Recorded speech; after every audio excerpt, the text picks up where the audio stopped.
धुल गया शहर का नज्म, बरसात में कश्तियां चल रही हैं मज़ाफ़ात में। जी हां, तेलंगाना में मुसलसल मूसलाधार बारिश की वजह से रोजमर्रा की जिंदगी थम गई है। दारुल हुकूमत हैदराबाद पानी पानी हो गया है। शहर में मुसलसल बारिश की वजह से लोग गोनागू मसाइल से दो चार हो गए हैं। शहर के दर्जनों इलाके ज़ेरे आब आ गए हैं। शहर के नशेबी इलाकों के लोगों को कुछ ज़्यादा ही मसाइल का सामना करना पड़ा।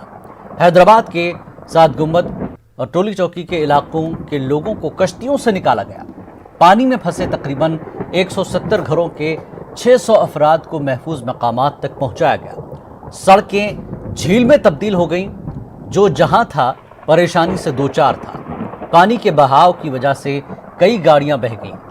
वहीं महकमा मौसमियात की पेशन गोई के बावजूद जीएचएमसी बारिश से पैदाशुदा हालात से निपटने में नाकाम रहा। मुसलसल बारिश की वजह से नागार्जुन सागर डैम में पानी की सतह में बड़ी तेजी से इजाफा हुआ। इसको देखते हुए नागार्जुन सागर के 10 दरवाजे खोल दिए गए।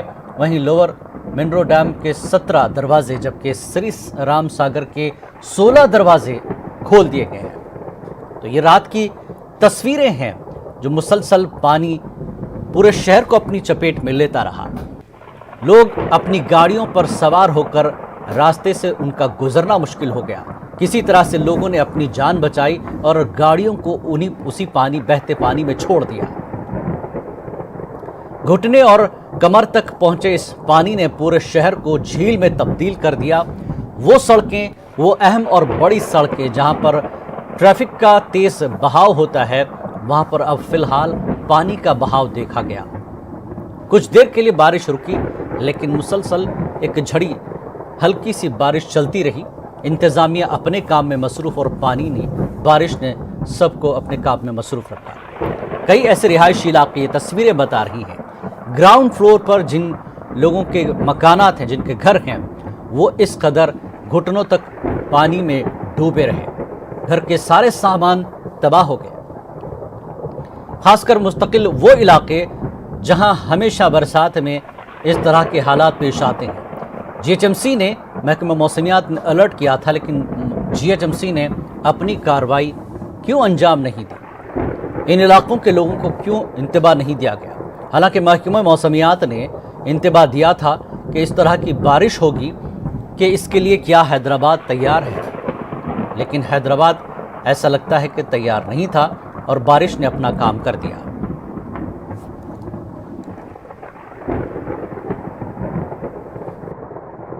अब्दुल मुबीन मेरा नाम है। विरासत नगर कॉलोनी टोली चौकी में रहता हूँ। सर, ये लास्ट टाइम हुआ था एक बार 2007 में, तो ऐसे बहुत नुकसान हुआ था जब तो, लेकिन फिर अब जब से तो खाली था, फिर ये साल अब तक 3 बार हो गया ऐसे। जी। तो सर, ये आपको के घर में पूरा हम देख रहे हैं, ग्राउंड फ्लोर में पूरा पानी आ गया। जी बराबर। तो यहाँ पे ग्राउंड फ्लोर में ऐसे कितने मकान में पानी दाखिल हुआ होगा? ऐसे बहुत सारे मकान आते साहब। बहुत लोग तो अभी तकरीबन 7 बजे के वक्त पूरे खाली करके भी चला गए वो लोग। तो सब क्या क्या नुकसान हुआ है आपका? अभी इलेक्ट्रॉनिक आइटम्स से साहब डॉक्यूमेंट्स वेस्ट हो गए, बहुत सारी चीज़ें, कपड़े वगैरह भी है। सर, इसकी क्या वजह हो सकती है कि जो पानी दाखिल होगा? पीछे एक तालाब है साहब, तालाब में ये सब पूरा प्लॉटिंग वगैरह करके रख दिया उसमें, जिसकी वजह से ब्लॉकिंग है शायद। मेरे को तो उतना मालूम नहीं, लेकिन लोग बोलते हैं कि पूरा ब्लॉकिंग है वो, जिसकी वजह से ये सब ऐसे चल रहा। ये आपकी ये बस्ती में आ जा रहा है? बस हमारा है, फिर पीछे की बस्ती है, उसके बाजू वाली बस्ती है। ऐसे लगभग 300 मकान है। लगभग 300 मकान ये अफेक्टेड है। ये अफेक्टेड है। आप गवर्नमेंट से क्या रिक्वेस्ट करना चाह रहे हैं, कि आप क्या अपील करना चाह रहे हैं कि ऐसे वक्त फिर आइंदा आप ये परेशानी ना हो? तो बस हमारी तो यही रिक्वेस्ट है कि सब ये ना हो नेक्स्ट टाइम। बस आपके किचन में भी पानी आएगा, आपके डर्टी? जी बराबर, पूरा सब। अब आप देख रहे हैं अभी तक तो ये हाल है, फिर आगे चल के और क्या होता पता नहीं। अगर ये